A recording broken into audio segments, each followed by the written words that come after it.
Welcome back. Okay, now we are on question 12b. 12b said using part A or otherwise. I find that otherwise is easier. Actually, I will tell you. Show that the Maclaurin series, remember expansion about x equals 0 for this function will becomes 1 plus half alpha x plus v over a alpha square x square. Okay, so first of all, remember Maclaurin series. We need to know the function first derivative and the second derivative at the point x equals 0. So you need to do it one by one.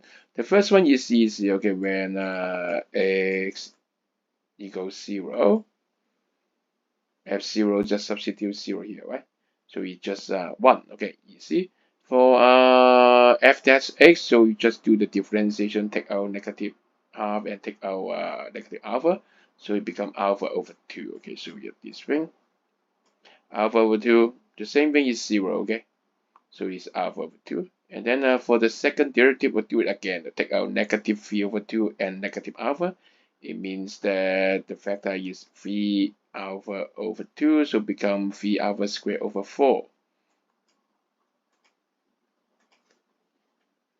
Yeah, that's it. So we have all the ingredient here, and then now is the cooking time, and now is the time to find the Maclaurin series. I suggest always do it step by step, okay?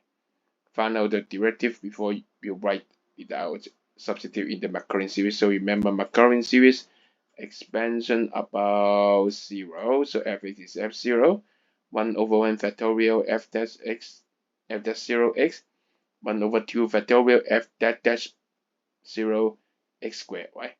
So substitute all these things inside. So first one is 1. Remember it is a song question, so do it slowly with a lot of intermediate steps. So we did substitute 1 plus alpha over 2 plus 1 over 2 v alpha square over 4 x squared, and then you do the last step. The same, right? Excellent.